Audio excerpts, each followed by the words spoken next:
Good evening. You're listening live to the Xtreme Movie Show, Kicking It. I'm your host, Rob, broadcasting to you from the Pinos Palace, just west of Orlando, Florida. I have on the sat feed with me the real Dr. Venkman. Good evening, sir. How are you? Hey, how's it going? It's going good. We actually had a sunny day here in Central Florida once the riots have kind of calmed down and everything's dry. And off in the distance, I see mountains. And those mountains, of course, Doctor, I'm talking about is a movie we are reviewing tonight, Clint Eastwood's 1975 masterpiece called The Eiger Sanction. What are your initial thoughts about this movie? Clint Eastwood, man, it's great. It's Clint Eastwood rock climbing and going after somebody he needs to get rid of. Yeah, it's like a James Bond-like kind of movie. I agree with you about doesn't that. it feels like I'm watching what's his name, Roger Moore. Yeah. But with like Sean Connery's manliness instead. Yeah. So this movie, for my initial thoughts, to me, I hadn't seen this in a long time. But then when I rewatched it the other day, I was like, God, I forgot how good this is. And I gotta say, this movie is really so over the top, and we're going to talk about why here in a moment. But if nothing more, when you watch this movie, just drink it in. It's. I have to say off the top of my head, it's the best rock climbing movie there is, and that sounds kind of silly, but here's why I mean that. That he did the climbing all himself. He had one or two people film it with him. It's fantastic to look at. It's still spectacular now, almost 50 years later, and also, when you think about other rock climbing movies, other than this one survival one, I think from a couple of years ago, there's none that even come close to this, and it's all practical effects.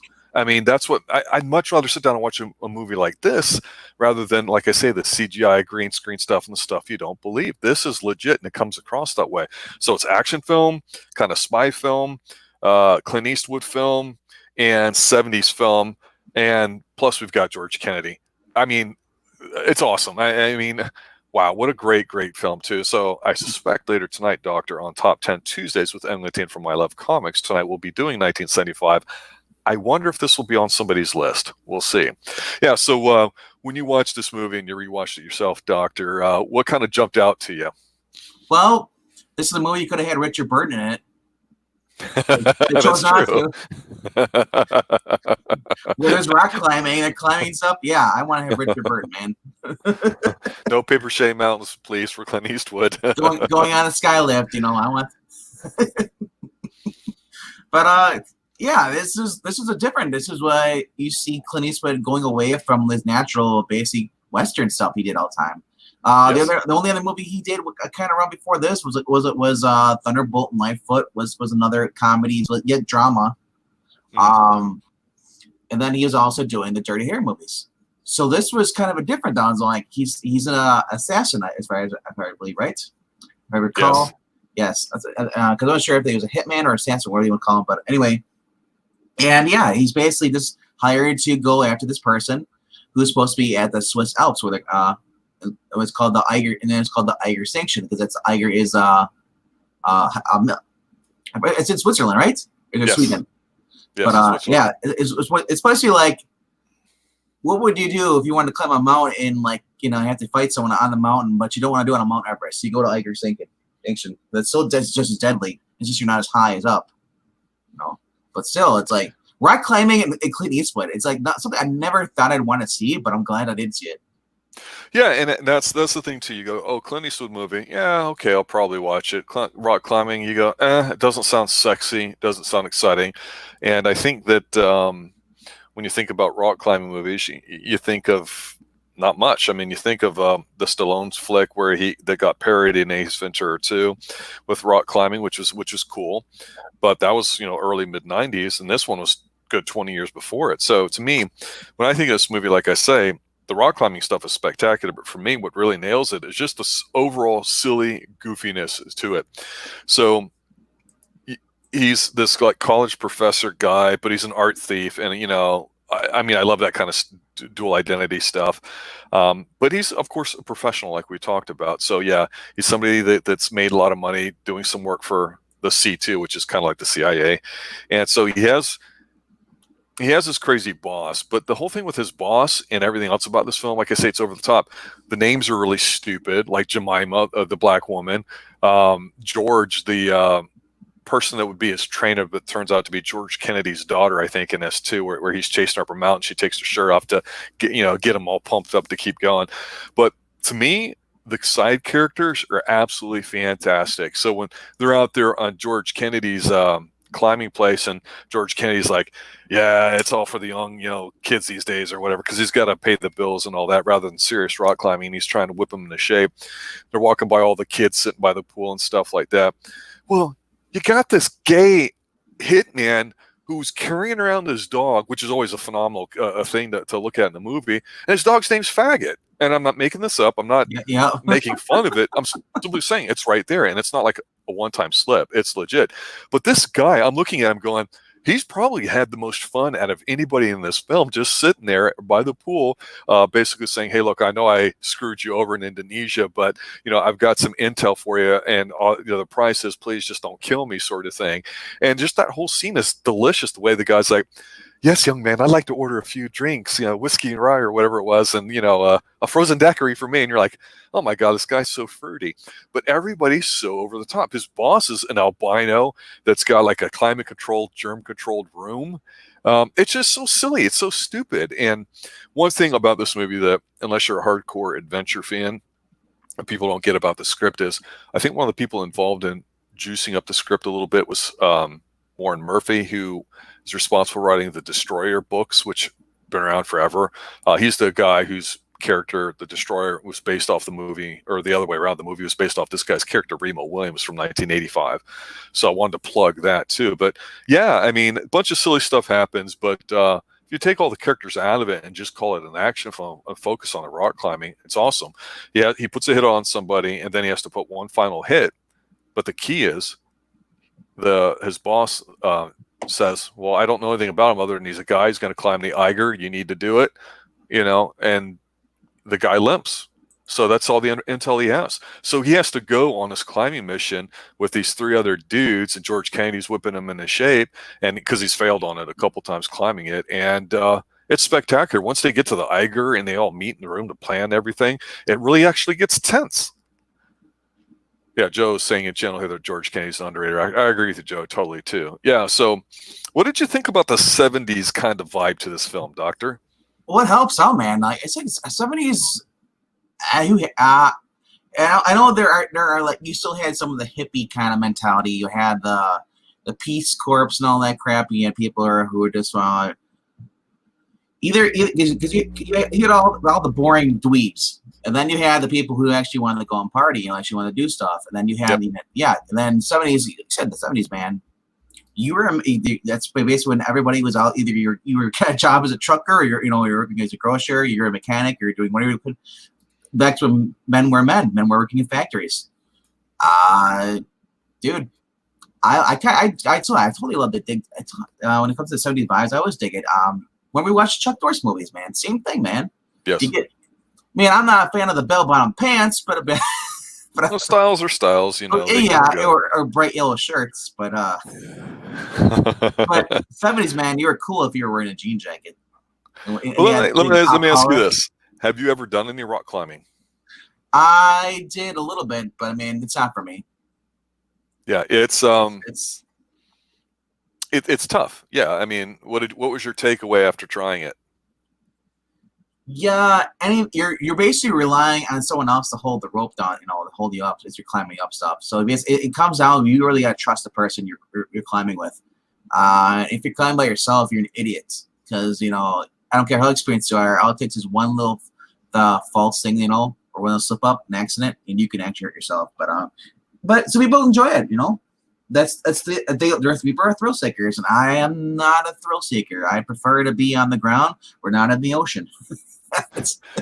Yeah, I've done a lot more hiking than I've done climbing. I've done several indoor things. Hiking is fun though, but man, like I said, like rock climbing, it's not for me. It's tough. It's very draining. It's very intense. 3 points of contact, making sure that you've actually pictured in your mind what your path's going to be, and also if something goes wrong, which they mentioned here in the Eiger, when they have the Dutchman, the French, and the German, I think it is, they're sitting there and they've got a picture and they've got their paths or whatever, and there's some popular paths that people know and share, but they're going to do an alternate route. And of course, Clint makes the comment about, well, what happens if here, we're not safe? And, because he's not in charge technically, he's just there and he still doesn't know who he's got to kill. And that's one of the things about this movie that I think gets missed, because unless you're really a hardcore rock climber and really into it, you don't appreciate the tremendous amount of ability that Clint pulled it off and demanded that he did it, and which I think is tremendous. I give a lot of credit for that, not just trying it for one scene or whatever, but for actually doing it. But he picked out some notable locations. They're all real places, of course, and for him to include as much realism and detail as it's possible about, well, his leg, he limps. George Kennedy, because of the cold, and frostbite, done.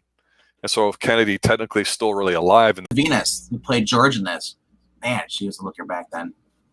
They all are, yeah. She's currently only 72 years old. No, well, she's 72 years young. Yeah, rock climbing keeps you in shape. Jeez. Well, one of the things about this film that I think might come up, because it is a 70-ish kind of film, and you had mentioned before about like the free love type of people and their attitudes and stuff, definitely prevalent in here. There's definitely a certain amount of sexism in here that some people might be offended by, but I don't think it's anything. I would say it's obvious. I wouldn't say it's gratuitous, but you got a bunch of ladies walking around in real skimpy bikinis or whatever, and guys are ogling them and everything. But that's Clint Eastwood. He basically seduces all of them. Jemima, who is a flight attendant that he meets, a black woman. I mean, it's a very multicultural cast. They end up sleeping with each other, but she steals stuff from him because she's got to whip him into shape too. So they're all in on it. It's kind of neat, but it's just silly. It's just goofy. It's over the top. But it's got almost a decent amount of action to where it's not just another rock climbing scene. The rock climbing scenes are spaced out. Each one's an individual shot, it looks like, and just done very well too. So let me pass it over to you. What final thoughts do you have about this movie? What other things you'd like to add about it? Like I said, the whole freaking rock climbing of this, towards the very final thing where he's almost like about to fall, and this the whole fight scene. It's a different Clint Eastwood movie, man. Again, I'm thinking like, man, if he would have had his dirty Harry gun up there. Yeah. But yeah, it's like I said, this is a movie it's not as popular as some of the other movies I watch of him. This is a movie I'll watch maybe every 5 years. Because that's the one thing is this movie. It's great, but I mean it's not like one of those I can watch repeatedly over and over again. I have to wait a couple of years and then go back and revisit it.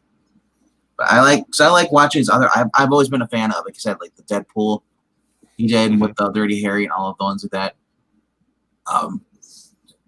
Yeah, Where He Goes There. Kelly's Heroes. I can watch that over and over again. I love that.